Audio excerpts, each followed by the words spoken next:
Assalamualaikum warahmatullahi wabarakatuh. Saya Yudi Pramuko, tukang donat dari Parung Youtuber tertua di semesta. Alhamdulillah, wassalatu wassalamu ala rasulillah. Saya ada di Dompet Duafa ya, di depan masjid Al-Madinah ya. Jadi ini soal kerja ya di zaman Jokowi. Saya punya santri perempuan, kamu kerja di mana? Jadi OB Pak, di sebuah mall, ngepel, gosek WC, nyapu lantai, ya. Setiap sejam sekali bersihin nyapu mall, bukan nyapu, ngepel. Terus satu lagi, kamu di mana? Ini di tempat yang berbeda ya. Ini Pak di pom bensin SPBU. Berapa? 8 jam berdiri. Iya. Berapa gajimu? 2 juta. 2 juta kena debu, kena angin, berdiri, menghirup udara bensin, menghirup debu, kenal pot mobil, ya, debu, bukan debu, apa namanya itu, asap mobil, asap motor. Si muda. Satu lagi sama, pom bensin juga 2 juta. Itu santri yang Jolali. Terus ada lagi anak muda di atas motor, ya, pakai celana pendek. Anak dari teman saya tanya, kamu lulusan mana? Udah berapa lama lulus? 2 tahun Pak. Kerja di mana? Nganggur Pak, 2022. Terus ada lagi yang sarjana, udah 2 tahun juga nganggur, sarjana.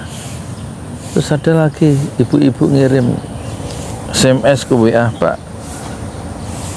Yudi, ada informasi enggak? Anak saya sarjana udah 7 tahun ngelamar ke sana kemari, 7 tahun nggak dapat kerja. Terus saya sekarang di mana? Di rumah Pak. Ya, inilah rejim Jokowi membuat banyak orang susah kerja. Tetapi ada 15.982 proyek Cina di Indonesia. Dan sekarang ada pembahasan di DPR tentang undang-undang apa?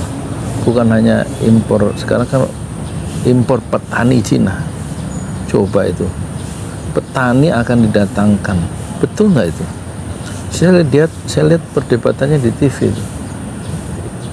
Petani Cina akan didatangkan untuk membuka berapa hektar itu, berapa ribu hektar rencana. Sementara kereta api cepat meninggalkan kerugian sekian triliun bagi Wika konsorsium yang punya 60% saham itu. Ya karena BEP-nya, break even point-nya, kereta api Cina Jakarta Bandung itu, Jakarta Padalarang, Halim Padalarang itu membengkak ya kan. Dan sekarang utangnya itu balik modalnya 139 tahun. Belum lagi IKN ya. KN itu sudah menghabiskan dana APBN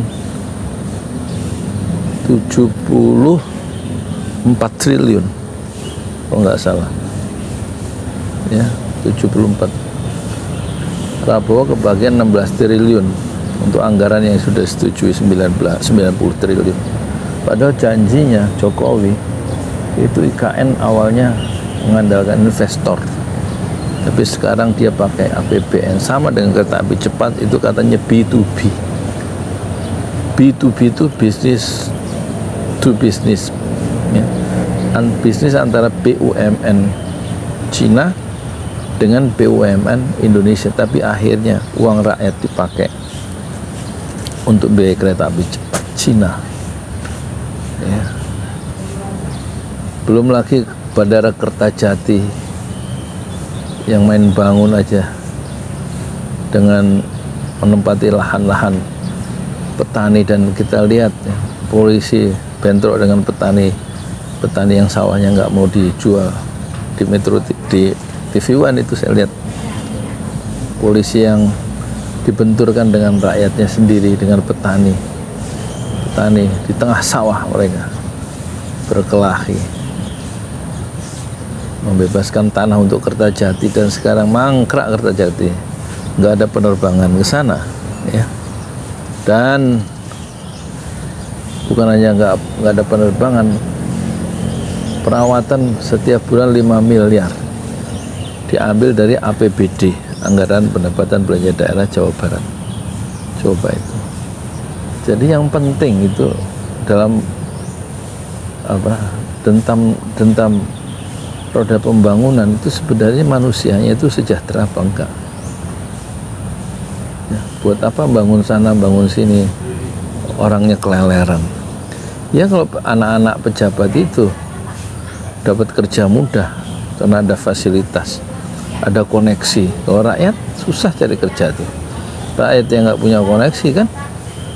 Kemarin kita lihat jadi wakil menteri keuangan tuh langsung keponannya Prabowo, Thomas Jiwandono, coba itu kan nepotisme kan, KKN apa istilahnya, dinasti politik ya enggak?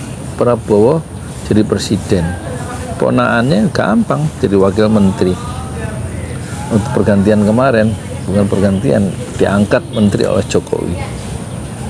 Jadi ini memang poinnya adalah, saya ngomong gini, ada ketidakadilan ya, yang merata dan membuat rakyat itu susah untuk cari kerja, susah sekolah, ya, susah untuk melakukan mobilitas vertikal ya, karena semua itu fasilitas nggak dipermudah oleh negara ya, nggak dipermudah, justru uangnya itu dihambur-hamburkan untuk proyek-proyek mercusuar seperti kereta api cepat. Kereta api cepat yang menikmati siapa? Ya, bukan tukang cukur kan pakai prima jasa tuh kalau pulang kampung sampai Tasik 150.000 apa 80.000 dari Parung ya.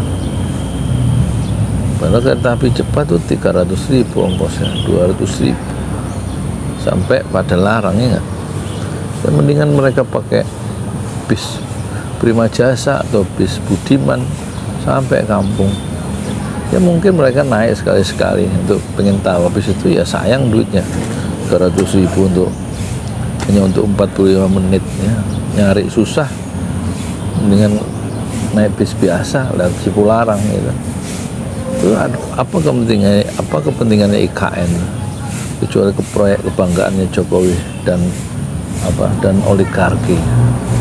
Dan kita lihat di sebuah laporan iring-iringan mobil yang dikawal polisi, itu ada laporan yang bikin video kiri kanan itu jalan menuju IKN yang masih berdebu itu, kiri kanan itu hutan itu miliknya Hashim Joyo Hadikusumo. Jadi rupanya kalau lihat narasinya di Najwa tentang IKN, itu tanah-tanah di IKN itu sudah dimiliki oleh para pengusaha-pengusaha ya kan, pengusaha-pengusaha konglomerat atau para taipan atau para naga itu ya. Yusril Iza Mahendra ada juga punya tanah di sana, kata Najwa Shihab di narasi itu ya, di narasi satu platform, satu channel YouTube yang pendirinya salah satunya Najwa Shihab bersama 2 temannya itu ya. Jadi orang-orang yang kaya itu makin kaya. Jadi orang yang kaya tambah kaya. Pejabat-pejabat kan berlomba-lomba menempuh, meraih kekayaannya ya kan? Jadi orang kaya tambah kaya, sementara orang miskin tambah anak, orang miskin tambah susah di zaman sekarang. Dan moga-moga rejim segera berganti. Selamat tinggal rejim lama, selamat datang rejim baru. Tapi rejim baru adalah penerus rejim lama. Saya Yudi Pramuko, tukang donat dari Palu, YouTuber tertua di semesta Fasbir Sabr Jamila.